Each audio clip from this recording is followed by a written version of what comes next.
Salut à toutes et à tous. Il y a environ 10 milliards d'années, une étoile a explosé dans une galaxie lointaine appelée MRG M0138. Une partie de la lumière de cette explosion a ensuite subi un effet de lentille gravitationnelle produit par un amas de galaxies massifs dont la gravité a envoyé la lumière sur de multiples chemins. En 2016, la supernova nous est apparue sous la forme de 3 points lumineux distincts, séparés temporellement, chacun marquant 3 chemins empruntés par la lumière pour arriver jusqu'ici. Après analyse fine de la lentille, des astrophysiciens états-uniens prédisent que 2 nouvelles images de cette supernova vont apparaître dans 16 ans et dans 21 ans. Ils publient leur étude aujourd'hui dans Nature Astronomy.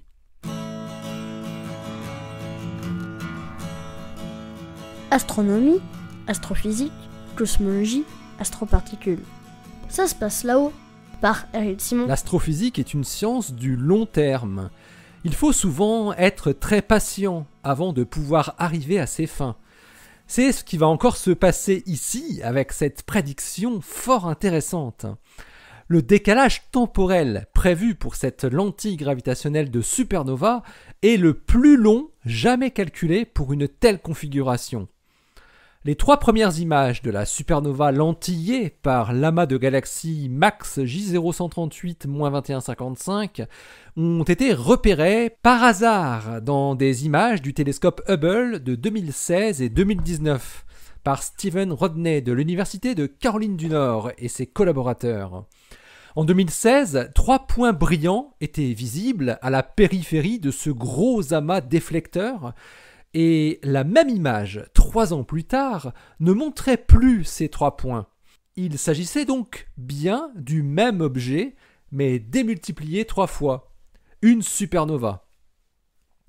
L'amas de galaxies MAX J0138-2155 est déjà très éloigné, avec une distance de l'ordre de 4 milliards d'années-lumière. Mais la supernova, elle, se situe encore beaucoup plus loin, près de 10,3 milliards d'années-lumière, un redshift de 1,95. Cette supernova porte le nom de AT 2016 JKA, mais Rodney et son équipe ont préféré lui donner le surnom de SN Requiem. Selon eux, il s'agit très probablement d'une supernova de type 1A, l'explosion d'une naine blanche qui a dépassé sa masse critique de 1,44 masse solaire. Les 3 premières images de la supernova ont simplement été dénotées SN1, SN2 et SN3. Parmi les 3 images, celle qui est arrivée la première, qui montre la supernova le plus tôt dans son histoire, c'est SN2, 24 jours avant le pic de luminosité. Elle est suivie de l'image SN1, qui avait 114 jours de retard, donc vue après le pic de luminosité. Puis de SN3 avec 17 jours de retard supplémentaire. À partir de là, Rodney et ses collègues ont calculé très précisément la forme de la distribution de masse de l'amas MAX J0138-2155, qui a dévié la trajectoire de la lumière par la courbure de l'espace-temps qu'il produit. Connaissant la forme de la déformation spatio-temporelle autour de l'amas et la localisation des 3 images de la supernova, les chercheurs déduisent que 2 nouvelles images de SN Requiem vont apparaître dans le futur. La 4e devrait apparaître du côté opposé de l'amas par rapport aux 3 premières, et ce serait en 2037, plus ou moins 2 ans. Tandis que la 5e devrait apparaître très près du centre de l'amas, avec une luminosité trop faible pour pouvoir être observée, même avec les télescopes qui seront les nôtres en 2042, plus ou moins 4 ans. Si la prédiction des astrophysiciens s'avère exacte, elle permettra d'obtenir une valeur très précise du délai temporel puisque les chercheurs, même s'ils n'arriveront certainement pas à observer en direct l'apparition de SN4, pensent pouvoir l'observer avec un écart maximal de 7 jours. La précision correspondante sera alors de 7 jours sur 21 ans, donc très inférieure à 1%. On connaîtra donc la distance de la galaxie hôte de la supernova avec la même précision, ce qui sera exploité immédiatement par les astrophysiciens pour déterminer la valeur de la constante de Hubble, le mètre, avec autant de précision. Alors à ce jour, il y a eu seulement que 2 supernovas lentillées observées avec des images multiples.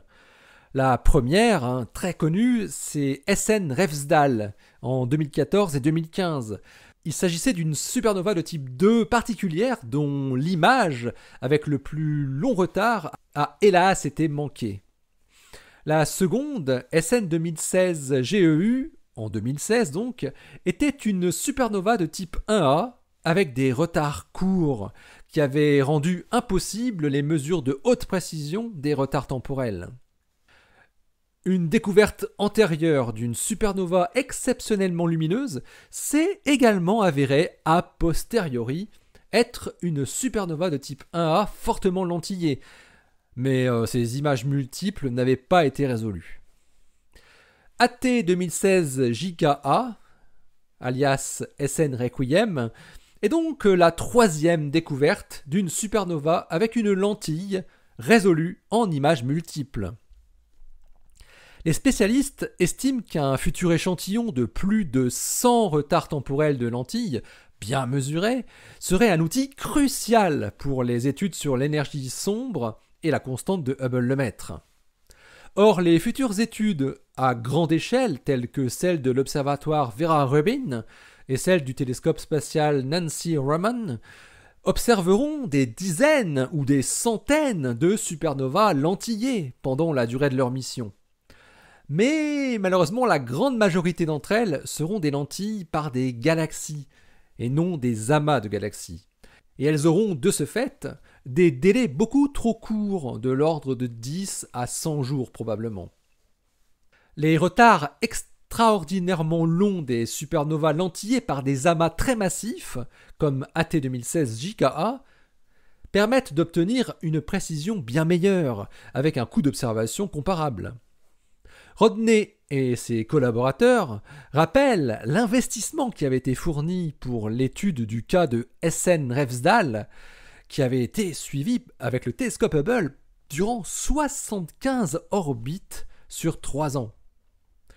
L'observation des quasars à images multiples a également mobilisé de nombreuses ressources sur plus de 10 ans pour en déduire des délais temporels, des fluctuations de luminosité. Mais les chercheurs estiment qu'une surveillance de la réapparition de AT 2016 JKA pourrait être développée grâce à un suivi régulier de toutes les lentilles à l'échelle de l'amas. Alors en conclusion de leur article, les chercheurs expliquent pourquoi ils ont surnommé AT 2016 JKA SN Requiem. Il se trouve que le télescope spatial Hubble devrait être désorbité et tombera dans l'atmosphère terrestre pour y brûler aux alentours de 2037, au moment même où devrait réapparaître la supernova. Rodney explique qu'ils ont, je cite, « choisi SN Requiem comme une ode au vaste espace de découverte que le télescope Hubble continue à dévoiler. » L'article de Stephen Rodney et ses collaborateurs est paru aujourd'hui dans Nature Astronomy, le 13 septembre 2021, et il porte le titre « A gravitationally lensed supernova with an observable 2-decade time delay ». Allez, d'ici la prochaine, portez-vous bien, restez bien les yeux vers le ciel, et restez bien les pieds sur terre. Allez, salut!